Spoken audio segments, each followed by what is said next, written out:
Olá pessoal, começa aqui o programa especial Saúde, sempre imperdível, sempre com uma grande discussão que envolve a área da saúde, em especial a pandemia. E hoje a doutora Lúcia Belawad vai trazer uma convidada muito especial. Vamos acompanhar. E hoje nós vamos receber com muita alegria uma pessoa incrível que vai conversar com a gente, vai falar um pouquinho sobre a sua trajetória e também sobre o impacto da pandemia no segmento da indústria farmacêutica.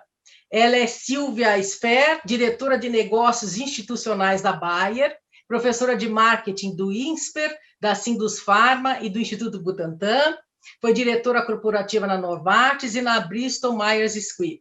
Silvia, muito obrigada, queria agradecer aqui a sua participação, é um prazer estar aqui. Não, o prazer é todo meu, Lúcia, obrigada a você, obrigada ao Elias, e vamos conversar um pouquinho de saúde hoje também. Certamente, né, nesse momento tão importante, desafiador, né, e agora nesse momento, né, Silvia, da pandemia do Covid-19, nunca o setor farmacêutico ganhou tanta importância, né, porque nós estamos diante de uma pandemia com a doença completamente desconhecida. Obviamente, hoje a gente já aprendeu muito sobre o vírus, sobre o SARS-CoV-2, sobre a Covid-19. Hoje já estamos mais preparados para o enfrentamento dessa pandemia, mas ainda continua um grande desafio. Nós não temos medicamentos, né, que curem as pessoas, a gente tem as vacinas em tempo recorde, né, que estão sendo disponibilizadas. Então, eu acho que é um momento muito desafiador para a indústria farmacêutica, né? E certamente estão todos aguardando aí também a vinda de um remédio que cure, né, as pessoas que estão com Covid. E a Bayer, ela tem se programado, qual, na sua opinião, como é que as indústrias farmacêuticas vêm se preparando para esse novo desafio? Lúcia, você tocou num ponto muito importante, né? A pandemia trouxe muitos desafios, mas trouxe também muitas oportunidades para toda a cadeia de valor da saúde no Brasil, onde a indústria farmacêutica também está inserida. A gente aprendeu muito, né, com a pandemia. Aprendeu a população a entender que o desenvolvimento de novos fármacos, novas drogas, é importante, o investimento em inovação e tecnologia. É extremamente importante as empresas também se dedicarem mais à inovação, não aceitar o status quo, né? E também a cadeia de valor, como hospitais, Ministério da Saúde, a própria Anvisa, que teve que se readequar ao momento que a gente está vivendo e colocar em pauta, em prioridade, os registros, mesmo sem ter todos os estudos clínicos necessários, como era antes, né? Justamente para poder oferecer e ampliar o acesso à população, foram muito importantes. A valorização dos médicos, dos profissionais de saúde pela população de todo mundo, a valorização também dos ministérios de saúde, não só no Brasil, mas em todo o mundo, também foram desafiados nessa pandemia. Desafiados no sentido de nós fizemos os investimentos certos nos últimos anos, estamos vivendo essas consequências agora por causa disso. Como repensar a saúde nos próximos anos, né? Eu acho que tudo isso nos trouxe também uma avaliação mais profunda, que saúde é prioridade de todos os governos. E aqui no Brasil, mais ainda, onde a gente tem um sistema universal de saúde, né? Que é o maior sistema universal de saúde do mundo, pela Constituição brasileira. Nós atendemos 209 milhões de brasileiros em todos os lugares, em mais de 5.500 cidades em todo o mundo, em todo o Brasil, de norte a sul, né? E um tratamento com equidade. E a gente viu que não é bem assim o que aconteceu nessa pandemia, que alguns tratamentos ou algumas assistências e serviços não estavam no mesmo padrão. Então, isso também ajuda a população também a fazer maior cobrança frente aos governos e também o próprio profissional de saúde, o gestor da saúde, nos seus respectivos lugares, começar a pensar não só no hoje, mas no futuro, tá? Se preparar melhor. Então, você tocou num ponto importante, se preparar melhor, né?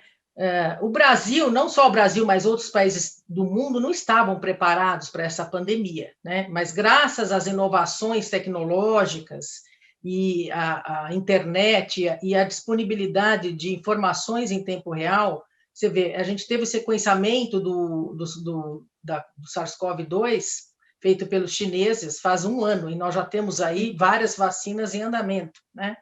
Então, quer dizer, em tempo recorde, essas vacinas estão chegando aqui no Brasil e no mundo, né? Então, a inovação tecnológica, o conhecimento científico nunca foi tão valorizado, né?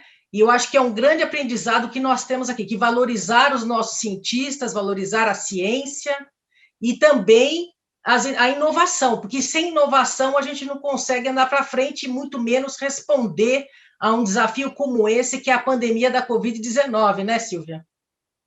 Verdade. E essa inovação veio junto com uma coisa chamada agilidade e produtividade.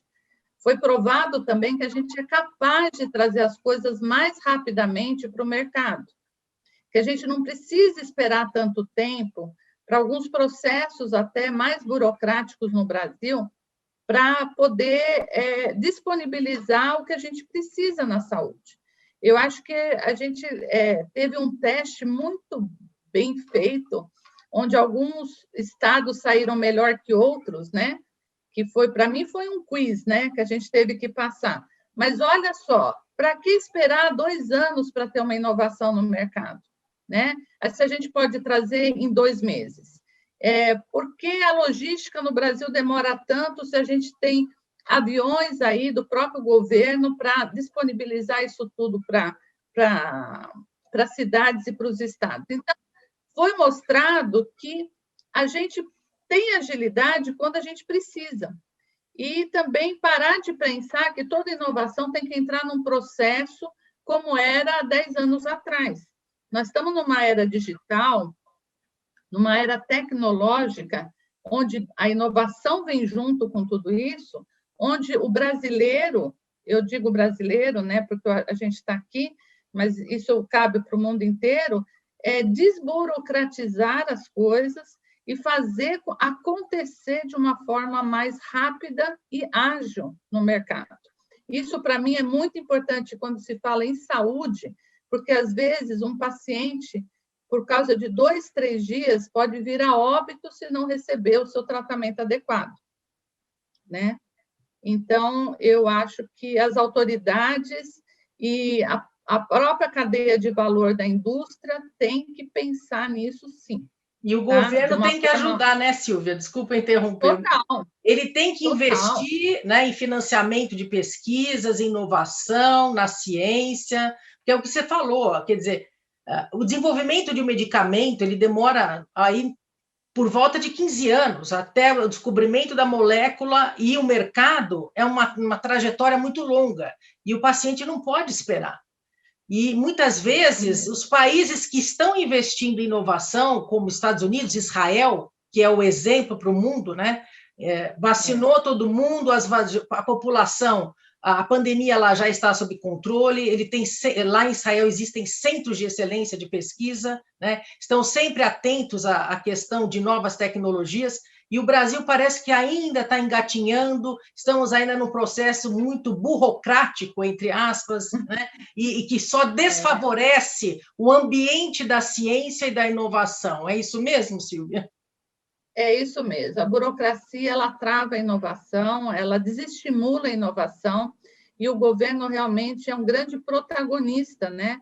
Justamente na área de saúde, por ele ter o Sistema Universal de Saúde, que ele mesmo criou pela Constituição. Então, ele tem que realmente exercer um papel de liderança, de protagonismo e de realmente ser o guardião dessas coisas acontecerem de uma forma mais estimuladora, né? Para os cientistas brasileiros começarem realmente a não saírem do Brasil para irem, por exemplo, para Israel, para poder desenvolver inovação, e sim ficar no Brasil e trazer essa inovação mais rapidamente para cá. Sem sombra de dúvida, nós temos pesquisadores brilhantes, cientistas brilhantes, nós temos uma biodiversidade única, né, no mundo. Então, nós temos um cenário todo favorável para que essas mudanças aconteçam, né? Então, acho que os governantes têm que estar atentos a essas demandas, né, tão importantes para nós e para a população. Esse episódio que nós estamos atravessando agora, que mesmo com o início da vacinação contra a Covid no Brasil, a gente não dispõe de insumos, né, farmacêuticos, do IFA, que é o insumo farmacêutico ativo, para a produção de vacinas aqui no Brasil. Então, nós somos totalmente dependentes da China e da Índia, não só o Brasil, mas outros países também, né? E o que se observou é que, em 4 décadas, o Brasil reduziu de 55% para 5% a sua capacidade de insumos farmacêuticos.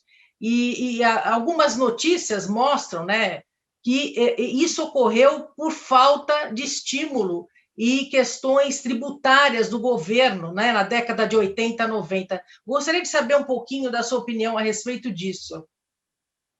Realmente, você tem toda a razão, a gente é extremamente dependente da China e da Índia, onde puseram um investimento muito grande nas últimas décadas, tem complexos industriais enormes que podem suprir o mundo, e vários países deixaram de investir, mas no caso do Brasil foi muito ruim, porque a gente tinha uma autossuficiência antes da década de 80, não só de insumos farmacêuticos, né, mas também da produção dos principais fármacos para a soberania nacional na área da saúde.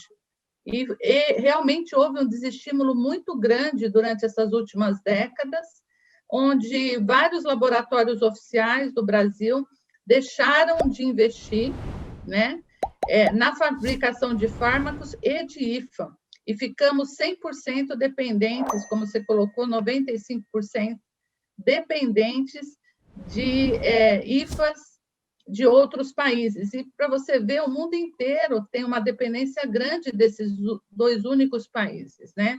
O que não é bom para ninguém. A gente deveria sair de um importador para um exportador, porque, como você bem falou, nós temos capacidade intelectual instalada no Brasil, que são os cientistas, temos também profissionais na área de fabricação de fármacos e IFAs, e temos também plantas aí dos próprios laboratórios oficiais do Brasil que podem ter investimentos adicionais para poder fazer essa ampliação, né? Principalmente de alguns fármacos e vacinas, que nós somos benchmark no mundo inteiro, temos o melhor programa nacional de imunização do mundo, mas dependemos de produtos importados para que isso aconteça. Provavelmente o Ministério da Saúde, o próprio governo brasileiro, assim como nós, a população está vendo, deve estar também olhando essa grande dependência e trabalhar em políticas públicas para favorecer essa produção e esse investimento no Brasil. Todos nós esperamos, porque nós estamos diante dessa pandemia, né? Espero que não aconteça, mas podem surgir outras, e a gente não pode ficar dependente sempre de outros países, né? O Brasil tem condições para desenvolver os seus próprios insumos, os seus próprios medicamentos. Temos pessoal capacitado, né? Temos ótimas instalações, temos ótimos institutos de pesquisa, Fiocruz, Instituto Butantan, e somos referência, né? Nessa condição nessa campanhas de imunização no mundo inteiro, né? E, infelizmente, é uma realidade. Agora mesmo a gente está vivenciando a falta de anestésicos também, né, para os pacientes que precisam ser entubados. Quer dizer, é uma realidade muito triste a gente estar ainda dependente desses medicamentos e insumos de outros países. A gente vê que a China e a Índia se prepararam, a China, principalmente, investiu pesado em inovação, em produção, em fábricas, e hoje está mais tranquila na pandemia, né? Conseguiu controlar a pandemia lá surgiu lá e conseguiu controlar, né? Então, existem esses desafios e o próprio governo tem que realmente estimular essas políticas públicas para que a gente consiga alavancar essas demandas, né, Silvia? Verdade. E eu acredito, assim, não é qualquer também laboratório internacional que consegue fornecer a quantidade de vacinas para a nossa população, que é uma das maiores do mundo, né? Uhum.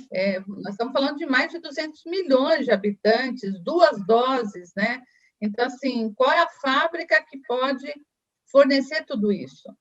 Então, eu acho que a gente tem que repensar, sim, políticas públicas com muita responsabilidade, porque essa pandemia nos trouxe também uma avaliação do que é prioridade dentro da saúde. E nós também, como eleitores, também temos a nossa obrigação de também cobrar os legisladores aí que estão hoje no Congresso. O Instituto Butantan, se não me engano, eles estão construindo uma fábrica, né, capaz de produzir todos esses insumos aí, e vai demorar cerca de 10 meses para ficar pronta, mas já é um início, né? Então, eu acho que também tem que ter o estímulo da iniciativa privada, né? E os investidores hoje, Silvia, estão de olho no setor da saúde, porque hoje sabe que é um setor extremamente importante, né?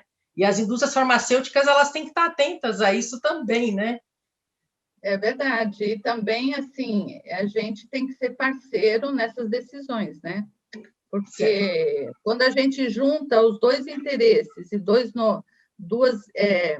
não só interesses, mas também conhecimentos que podem ser juntos, né? Fazer um poder maior para você tomar decisões e também executar políticas e novas inovações, eu acho extremamente importante. Sem sombra de dúvida. E em relação a esse cenário da pandemia que nós estamos atravessando, eu acredito que as indústrias farmacêuticas também sentiram na questão da logística de medicamentos, a distribuição, pelo fechamento das fronteiras e da parte aérea, e também a questão do relacionamento presencial com o médico, através da divulgação de medicamentos. E hoje a indústria farmacêutica ela driblou um pouco essa questão, e queria saber de você como que ela hoje está se portando frente a esse desafio. Bom, tem alguns desafios que você colocou. Dos IFAs é importante, porque quando fecharam as fronteiras, nós não ficamos sem IFA somente para vacinas, ficamos sem IFA para vários outros medicamentos também aqui no Brasil. Então, foi bem grave quando fecharam as fronteiras da China, Índia e tudo mais, né? Até o governo teve que intervir junto aos governos desses países para trazer os IFAs, que não eram só de vacinas. Já quando a gente também teve o lockdown, médicos, clínicas, hospitais restringiram visitas dos representantes, né?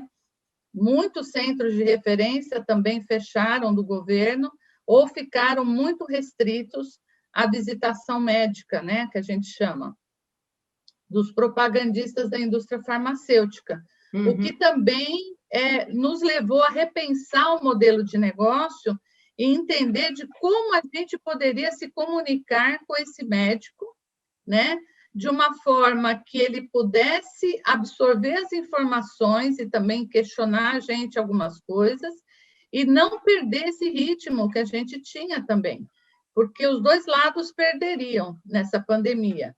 E nós começamos na indústria farmacêutica a fazer as visitações virtuais, assim como a gente está tendo essa entrevista, né, por webinars, ou por WhatsApp, ou por FaceTime, em horários até que eram engraçados, porque como o médico tinha esse acesso à tecnologia, nem sempre se fazia as visitas dentro do horário comercial, e sim do horário mais conveniente para ele.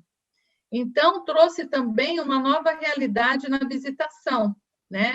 Onde o representante estava em casa, o médico muitas vezes em casa, ou dentro de um hospital mais restrito à visitação, e ele recebia essa visita na hora que ele podia, com a informação que ele precisava e dentro do ambiente virtual, o que foi muito bacana, porque muitos médicos viram uma oportunidade de economia de tempo, uma forma mais pragmática também de conversar com os laboratórios, e, ao mesmo tempo, o propagandista também viu isso, né? Que ele poderia atingir até mais médicos de uma forma confortável na sua casa, mais segmentado, porque ele poderia passar informação exatamente dentro daquele limite de tempo que o médico estava dando para ele. Tipo, eu só tenho 8 minutos para falar com você, não, eu tenho meia hora para disponibilizar para você, e foi se adequando isso e saiu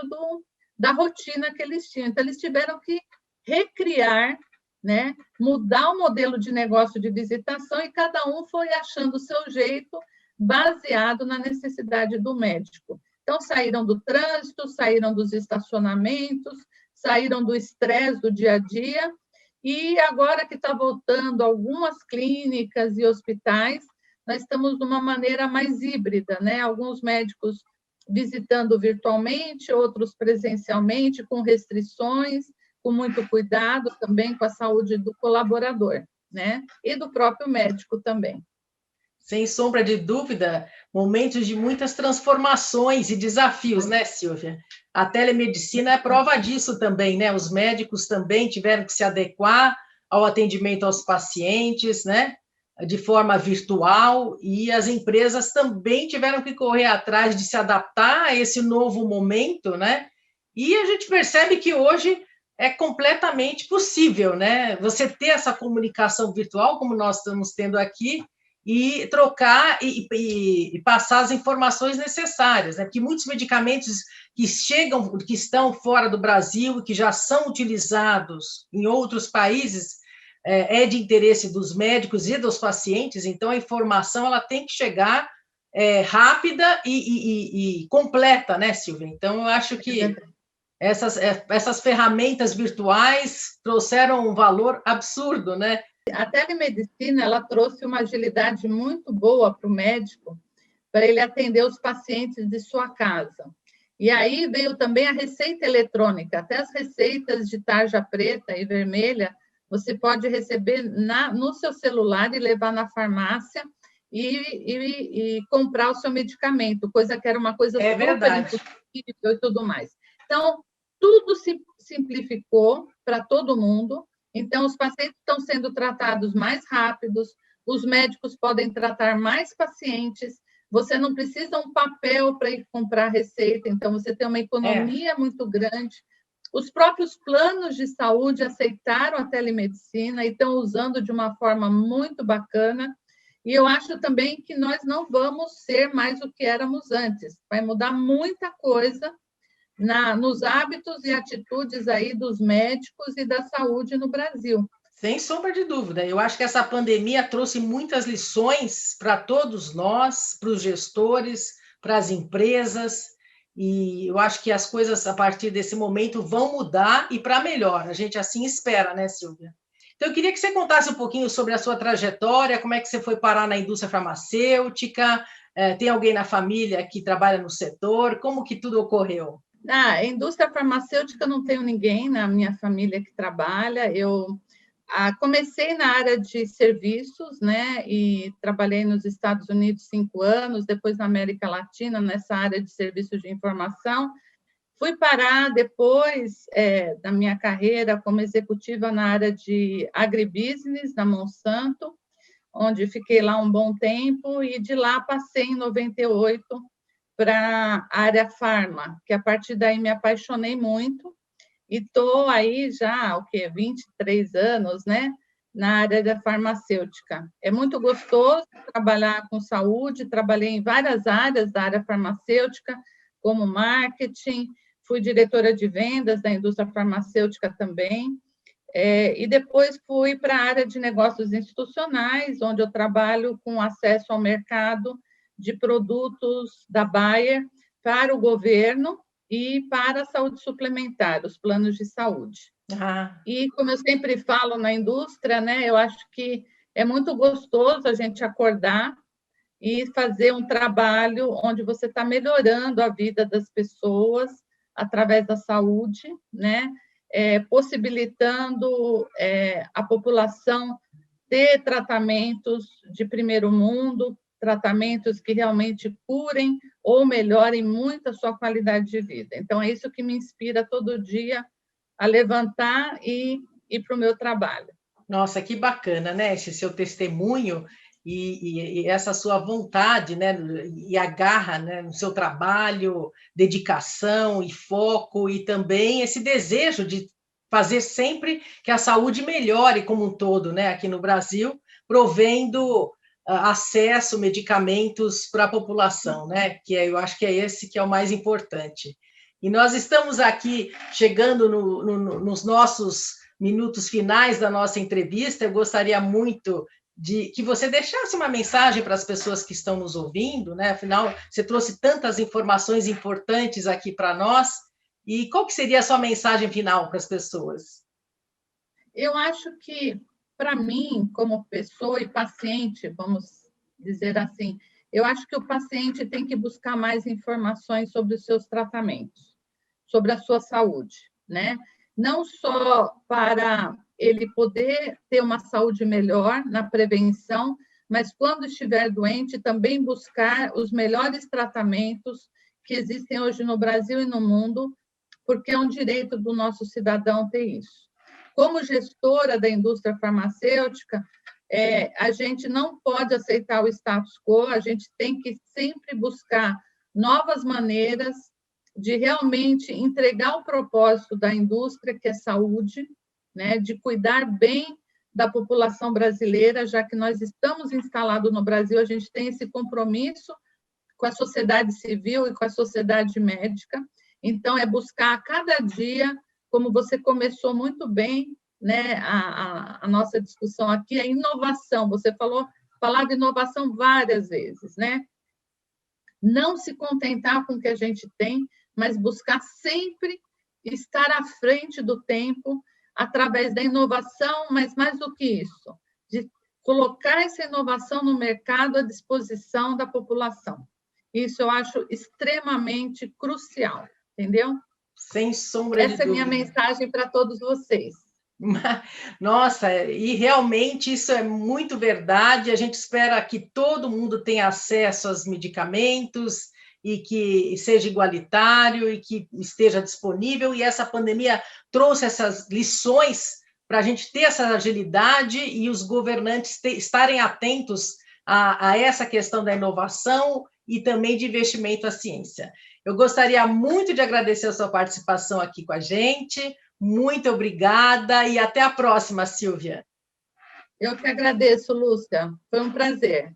Muito bem, excelente a entrevista, excelente a discussão entre a doutora Lúcia Belloade e a Silvia Sfer, da Bayer, que trouxe muitos esclarecimentos sobre o segmento das indústrias farmacêuticas. Obrigado pela sua companhia, inscreva-se no canal e até o próximo Especial Saúde. Tchau!